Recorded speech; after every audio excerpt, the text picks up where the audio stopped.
જય માતાજી ખેડૂત મિત્રો, ખેડૂત આઈડિયા યુટ્યુબ ચેનલમાં તમારા બધાનું હાર્દિક સ્વાગત છે। મિત્રો, અત્યારે જે કૃષિ સહાયના જે ફોર્મ ભરવાના ચાલુ છે તેમાં છે તો કે અત્યારે એક નવા જ પ્રકારનો ફ્રોડ ચાલી રહ્યો છે, એટલે કે ખેડૂતોને છે તો કે છેતરવામાં આવી રહ્યા છે।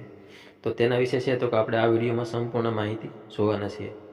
તો મિત્રો, ચેનલને છે તો કે સબસ્ક્રાઈબ કરી દેજો, જેથી કરીને છે તો કે અમને મોટિવેશન મળી રહે, કારણ કે વિડીયો બનાવવામાં છે તો કે ઘણી જ મહેનત લાગતી હોય છે। તો ચાલો હવે આપણે આગળ વિડીયોની શરૂઆત કરીએ। તો મિત્રો, આની પહેલાં છે તો કે આપણે મગફળી, સોયાબીન જે તારીખથી ફોર્મ ભરાવાના ચાલુ થતા હોય તે દિવસે છે તો કે બધા જ ખેડૂતો છે તો કે વીસીએ પાસે ફોર્મ ભરાવવા માટે છે તો કે પહોંચી જતા હોય છે। એટલે છે તો કે ત્યારે ફોર્મ ભરવાનું પોસિબલ ન હોય, એટલે છે તો કે ખેડૂતો પાસેથી છે તો કે ફોર્મ છે તે બધા ઉઘરાવી લે છે, અને જ્યારે ફ્રી થાય ત્યાર પછી છે તો કે ઓનલાઈન ફોર્મ ભરવાની પ્રક્રિયા છે તે ચાલુ કરતા હોય છે। ત્યારે ટેકાના ઓનલાઈન ફોર્મ ભરાતા હતા ત્યારે છે તો કે આપણા મોબાઈલમાં ઓટીપી આવતો, અને વીસીએ છે તો આપણને ફોન કરીને પૂછતા કે તમારા ફોનમાં છે તો કે ઓટીપી આવ્યો છે તે આપો, અને આપણે છે તે ઓટીપી આપતા। પરંતુ અત્યારે જે સહાયના ફોર્મ ભરવાના ચાલુ છે તેમાં પણ સેમ જ પ્રોસેસ છે।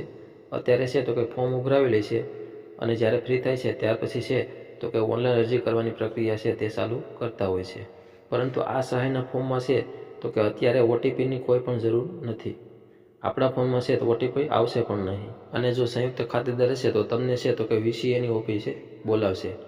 આપણા ફોનમાં એક પણ ઓટીપી આવશે નહીં। તમને કોઈ ફોન કરીને કહે કે હું વીસીએ બોલું છું અને તમારા ફોનમાં ઓટીપી આવ્યો છે તે આપો, તો તમારે છે તે ઓટીપી આપવાનો નથી। આ તમને છે તો કે છેતરવાનો પ્રયત્ન કરી રહ્યા છે। જો તમે છે તેને ઓટીપી આપી દેશો તો તમારા બેંક ખાતામાંથી છે તો કે જેટલી રકમ હશે તો કે આ ફ્રોડ કરનાર લોકો હશે તે ઉપાડી લેશે, અને બીજી ઘણી માહિતી છે તે પણ છે તેમની પાસે જતી રહી છે। આ બાબતની છે તો કે ખાસ ધ્યાન રાખજો। કોઈ જોડે ઓટીપી છે તો કે શેર કરતા નહીં। અત્યારે જે હેકરો છે, જે ફ્રોડ કરવાવાળા લોકો છે, તે અત્યારે છે તો કે ખેડૂતોનો છે તો કે ટાર્ગેટ કરી રહ્યા છે। તો તમારે છે તો કે કોઈ જોડે ઓટીપી શેર કરવાનું નથી। તો આ બાબતનું છે તો કે ખાસ ધ્યાન રાખજો। તો મળશું હવે આપણે એક નવા વિડીયોમાં।